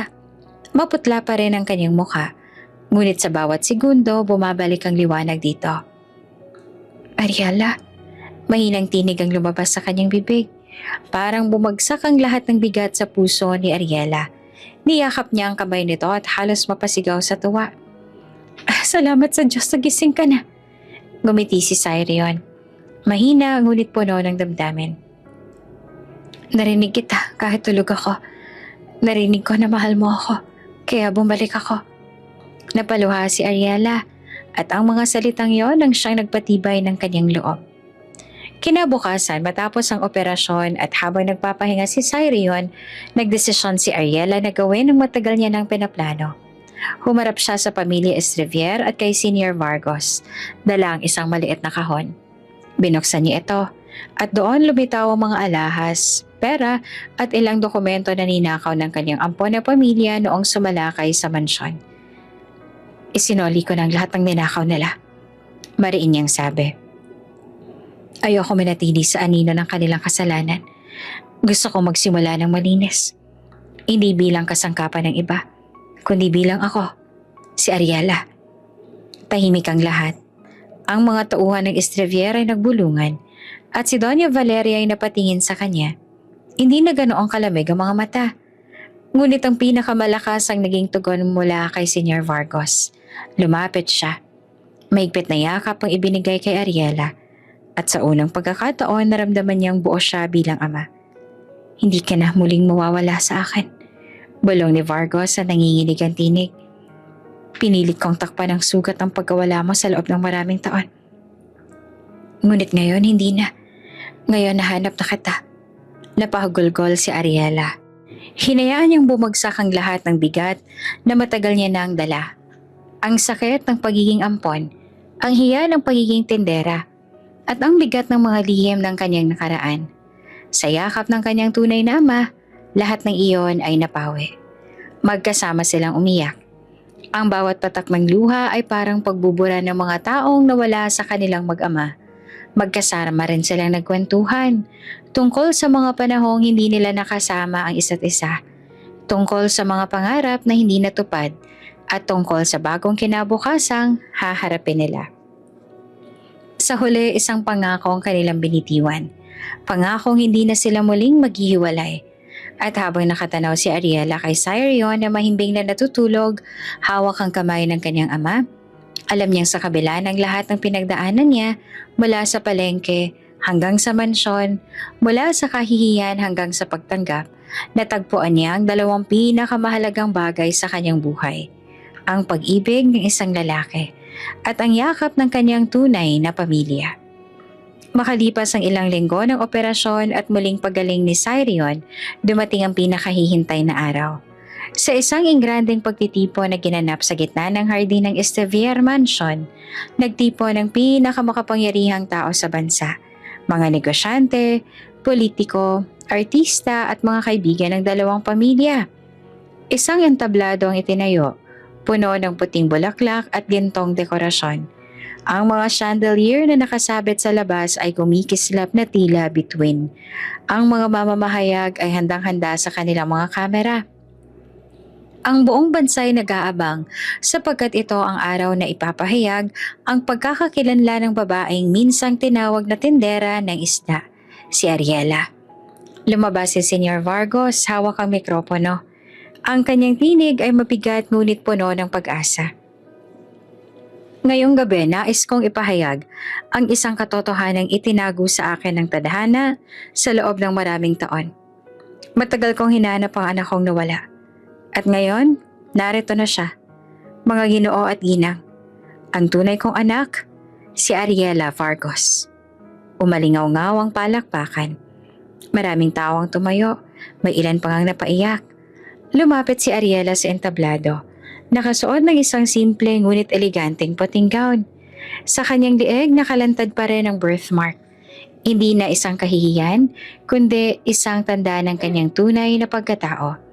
Ngunit bago pa tuluyang mapuno ng papuri ang paligid, isang malakas na tinig ang sumingit. Hindi ako papayag. Si Cassandra nakatayo sa gitna ng crowd. Pulang-pula ang mukha at nanginginig sa galit. Kahit anak ka pa ni Vargos, isa ka pa ring cheap na tendera. Walang karapatang tumayo sa tabi ng mga tulad namin. Nagbulungan ang mga tao. Ang ilan ay nagulat, ang iba naman ay umiling. Ngunit hindi pa natapos si Cassandra. Lumapit siya sa entablado, tinuro si Ariela. Sinira mo ang lahat. Ako ang dapat na nasa tabi ni Sirion. Ako ang dapat na maging reyna ng Estevier. Ngunit bago pa siya makalapit, humakbang si Vargos. Malamig ang titig. Cassandra, mariin niyang sabi. Mula ngayon, tapos na ang lahat ng koneksyon natin. Lahat ng suporta. Lahat ng endorsements na ibinigay ko sa'yo, binabawi ko. Hindi ka na bahagi ng aming pangalan. Parang binuhusan ng malamig na tubig si Cassandra. Napaluhod siya sa harap ng lahat. Nanginginig at umiiyak. Ang mga kaibigang dati nakapaligid sa kanya ay unti-unti siyang iniwan. At sa harap ng buong lipunan, bumagsak siya mula sa pedestal na matagal niyang pinanghawakan. Samantala si Ariela hindi nagsalita ng masama. Tumingin lamang siya kay Cassandra. At sa halip na galit, awa ang naramdaman niya. Ganito pala ang pakaramdam ng mawala ng lahat. Gaya ng dati kong naramdaman. Ngunit pinili niyang manahimik sapagkat ang kanyang panalo ay hindi nakabatay sa paghihigante, kundi sa katotohanan. Lumapit si Sirion, nakasuot ng itim na suit at hinawakan ng kamay ni Ariela. Wala na makakapaghiwalay sa atin. Hindi na ako hihinto sa laban na ito dahil ikaw ang buhay ko. Lumapit din si Doña Valeria. Matagal siyang nakatingin kay Ariela bago marahang umiti. Isang ngiting bihirang makita. Kung siyang pumigil sa'yo noon para mabuhay, ngayon, siya rin ang dahilan kung bakit ka lumalaban. At bilang ina, paano ko tatanggihan ang babaeng yon? Magkahawak ang kanilang kamay, si Doña Valeria, si Vargos, si Sirion, at si Ariela. Sa unang pagkakataon sa mahabang kasaysayan ng dalawang pamilya, nagkaisa sila. Umalingaw ang hiyawan at palakpakan ng mga tao. Ang mga kamera ay kumikislap at ang buong bansay nakasaksi sa pagbubuklod ng dalawang pinakamakapangyarihang pangalan, Estrevier at Vargos. Hindi sa pamamagitan ng negosyo, kundi sa pamamagitan ng pag-ibig at kapatawaran. At sa himpapawid, muling daw magundong ang ugong. 5 helicopters ang sabay-sabay na pumailan lang. Ang kanilang mga spotlight ay sabay na tumutok sa entablado. Ngunit ngayon, hindi na ito simbolo ng takot o pang-aalipusta. Ito ay naging sagisag ng bagong simula, ng kapatawaran, pagkakaisa at walang hanggang pag-ibig. Niyakap ni Ariela ang kanyang ama at niyakap din siya ni Cyrion sa kabilang braso. Sa sandaling yon, daman niya na hindi siya kailanman mawawala. At sa ilalim ng liwanag ng mga helicopter, narinig niya ang boses ni Cyrion na bumubulong sa kanyang tenga. Simula ngayon, Ariela, ikaw na ang aking tahanan. At doon nagtapos ang kwento, hindi bilang isang tendera ng isda lamang, kundi bilang anak, kasintahan at tunay na bahagi ng dalawang pamilyang pinagbuklod ng kapalaran. Bago ka pa lang sa channel neto, ibang kwento ni Ate Jane, istorya mo, ikwento ko. Huwag kalimutang pindutin ang notification bell at subscribe button.